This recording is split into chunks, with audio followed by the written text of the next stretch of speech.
sharing dikit lah. Boleh. Jadi Mbak lagi punya masalah gitu ya. Nah, gitu. Tapi sebelum kita membahas lebih jauh tentang masalah Mbak, saya ingin nanya dulu nih, kira-kira maaf ya, pencapaian apa yang akan Mbak peroleh dari kegiatan diskusi kita hari ini? Ya, saya pengen dapat metode pembelajaran menyampaikan materi yang tadi Mbak, yang tentang makalah, supaya bisa sukses. Kan Mbak Ina pernah cerita dulu ya, waktu memberikan materi itu Mbak Ina sukses memberikan materi makalah ke anak. Oh gitu. Oh ya, jadi ini jadi sebenarnya Mbak ingin dapat solusi ya dari bagaimana metode mengajar yang baik agar kedepannya pada materi makalah itu bisa tersampaikan dengan baik. Nah, tapi sebelumnya saya ingin tahu sebenarnya masalah apa sih yang terjadi di kelas Mbak dan gimana perasaan Mbak sekarang menghadapi masalah tersebut? Ya, agak kesel ya, karena saya kira saya itu sudah sukses menyampaikan materi itu.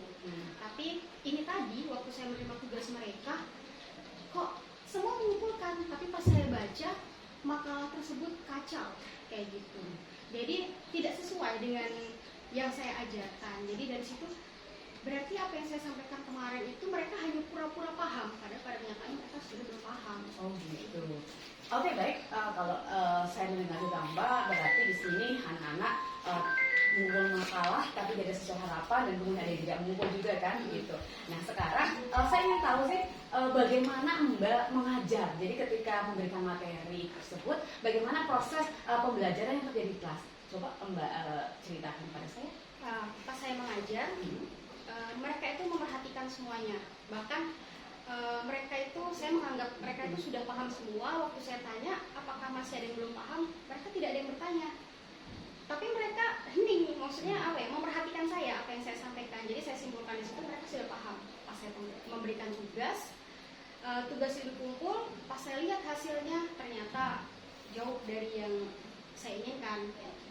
Oh, jadi begini, kalau saya simpulkan, pertama ini masalah yang terjadi di kelas adalah siswa tidak mengumpulkan tugas meskipun tugas dibuat asal-asalan ya. Yang pertama itu. Yang kedua, ketika Mbak mengajar, ternyata seolah-olah siswa itu paham ya. Mbak bertanya ke mereka dan mereka tidak ada yang bertanya. Artinya semangat mengikuti pembelajaran, namun tidak ada komunikasi atau interaksi dua arah ya, antara siswa dan guru gitu kan. Tidak ada respon. Nah baik Mbak, saya ingin nanya lagi nih lebih jauh. Apa yang Mbak miliki sebagai kekuatan ke depan gitu kan untuk memperbaiki pembelajaran ini? Saya pengen kolaborasi, tanya sama Mbak Indah lah kayak gitu. Oh iya. Cara Mbak Indah mengajar, biar siapa tahu saya bisa mencontoh metode itu. Oh baik.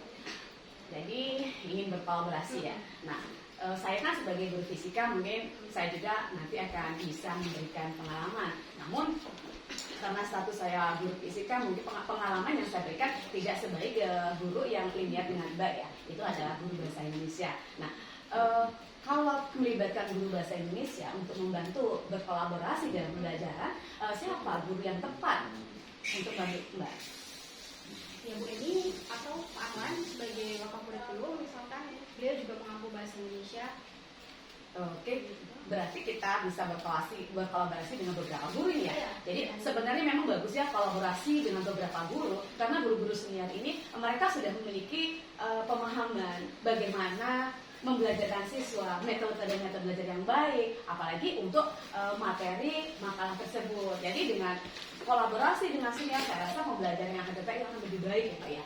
Nah sekarang selain berkolaborasi, apa hal-hal yang bisa Mbak lakukan lagi sebagai seorang guru dalam pembelajaran ini, dalam membelajarkan siswa agar siswa nyaman, kemudian terjadi interaksi berbagai arah ya antara semua siswa dan juga guru, kemudian juga kedepannya siswa juga menikmati pembelajaran gitu. Ada nggak hal-hal yang Mbak bisa lakukan lagi selain berkolaborasi? Mungkin yang pertama saya akan coba untuk membagi kelompok ya Mbak ya. Membagi kelompok dalam satu kelas itu beberapa orang kayak gitu. Siapa tahu dengan mereka dibagi kelompok mereka bisa saling diskusi dari materi itu tadi dulu. Nah kemudian habis dibagi kelompok, mungkin yang kedua yang akan saya lakukan pembelajaran di luar kelas kayak gitu. Jadi dengan di situ mereka bisa berobservasi langsung materi makalah itu tadi kayak gitu. Jadi mereka bisa lebih santai. Kayak gitu nggak sih? Lebih menyenangkan menurut saya di sini kalau kita mengubah metode pembelajaran kita yang tadinya kita hanya menyampaikan pembelajaran satu arah ya, hanya Mbak aja yang berperan di kelas, sebenarnya kan kita sebenarnya fasilitator, jadi harus melibatkan siswa, itu memang sudah sangat tepat. Jadi di sini Mbak akan membuat kelompok-kelompok kecil ya dalam pembelajaran, jadi siswa diajak untuk saling bekerja sama. Nah, ketika siswa bekerja sama, pencapaian apa sih di dalam kelompok itu pada saat siswa bekerja sama? Ada nggak pencapaiannya? Mereka saling sharing, Iya. diskusi, habis itu mungkin merasa enjoy. Jadi apa yang saya sampaikan itu bisa mudah ditangkap sama mereka daripada mereka harus berada di kelas terus, bosan. Jadi kita bawa keluar dulu biar mereka lebih mudah mendapatkan inspirasi, ya nggak? Benar sekali, Mbak. Nah. Jadi saya setuju dengan adanya metode belajar siswa dengan berkelompok. Artinya begini ya, kita tuh kan kalau di kelas sering sekali membelajarkan siswa, yaitu mengajar dengan metode ini, dengan metode itu. Tapi saya pikir juga kelompok itu lebih efektif. Kenapa kelompok lebih efektif? Anggota-anggota kelompok ini bisa saling bertanggung jawab, memberikan pemahaman kepada temannya. Jadi kita bisa manfaatkan kelompok sebagai tugas sebaya. Jadi anggota-anggota kelompok ini bertanggung jawab kepada anggota yang lain dalam memahami materi. Nah, ini saya rasa langkah yang tepat. Nah, kemudian tadi saya mendengar observasi nih. Iya. Nah, jadi observasi yang bagaimana sih yang Mbak maksud nih?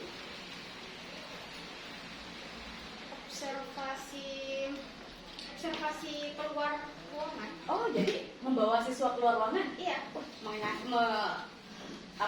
Mengasihkan sekali kalau saya ada waktu saya ikut gimana Mbak? Mbak akan melakukannya?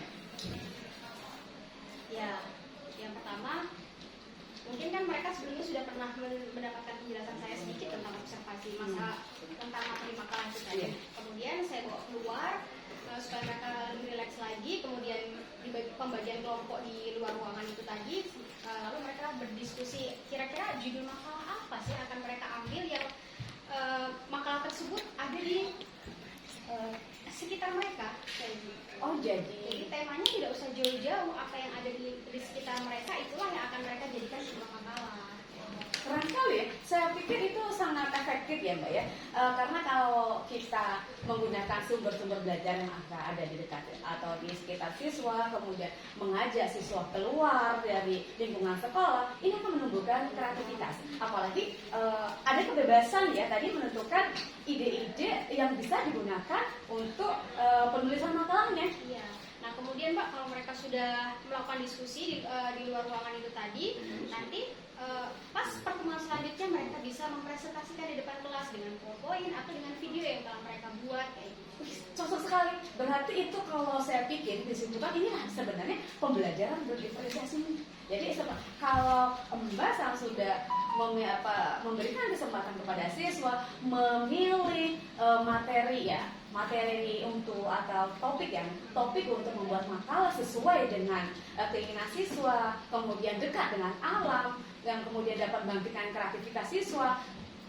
Lanjut lagi ditambah dengan bagaimana Mbak meminta siswa mempresentasikan ya tadi terakhir ya, mempresentasikan hasil dari observasinya dengan menggunakan media-media yang sesuai dengan kebutuhan dan yang suka siswa sesuai dengan siswa. Saya rasa itu sangat bagus sekali. Nah kalau begitu Mbak, sekarang saya sudah bisa melihat hal-hal yang Mbak akan lakukan untuk perbaikan pembelajaran ke depan. Yang pertama tadi Mbak akan berkolaborasi ya dengan senior atau guru teman sejawat. Kemudian akan menggunakan metode pembelajaran kerjasama itu ya atau kelompok ya. Kemudian ketiga mengajak siswa observasi atau menggunakan sumber-sumber belajar di sekitar kita.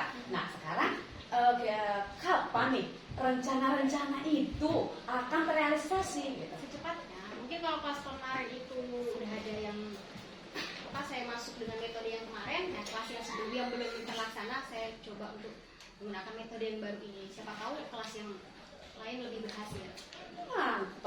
Cepat bergerak ya, Iya. membawa perubahan di kelas gitu. Itu yang diharapkan. Nah sekarang ada guru yang akan Mbak libatkan di dalam perbaikan pembelajaran itu, apa membantu Mbak untuk melaksanakan aksinya tadi? Guru bahasa Indonesia itulah. Oh, Siapa tahu Oh, iya.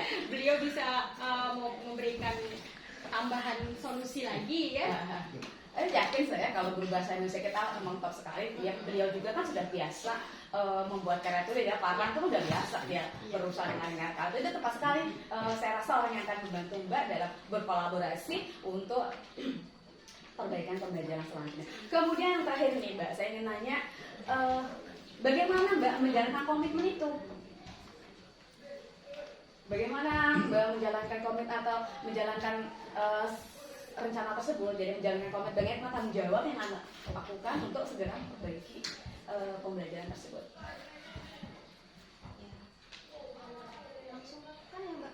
Oke, langsung melakukannya. Kemudian setelah melakukan itu kan ada evaluasi ya berarti. Jadi Mbak langsung melakukan, jadi bentuk dari komitmen yang Mbak lakukan dan langsung mempraktekkan tadi ya. Langsung praktekkan. Maksimal ya saya akan memberikan nilai yang sebenarnya nilai plus lah bagi siswa yang memang bisa melakukannya dengan maksimal. Oh gitu. Jadi pertama kita memang rencana setelah Mbak melaksanakan tersebut dan Mbak menjalankan komitmen tersebut yaitu segera mungkin untuk melakukan perbaikan pembelajaran, mengevaluasinya, merefleksikannya kembali. Bagaimana kita kasih refleksinya kan?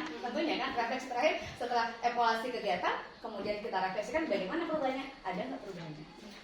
Siap untuk segera dilaksanakan. Iya jelas lah harus. Kapan? Ya besok jadwal pas ada bahasa Indonesia masuk langsung. Oke, saya mendukung. Keren sekali Mbak. Oke, begitu kalau begitu sekarang selesai dong masalahnya. Oke selesai. Kayaknya aku udah jam ngajar lagi Mbak. Oke. Thank you. Kasih ya. Yuk. Waalaikumsalam warahmatullahi wabarakatuh.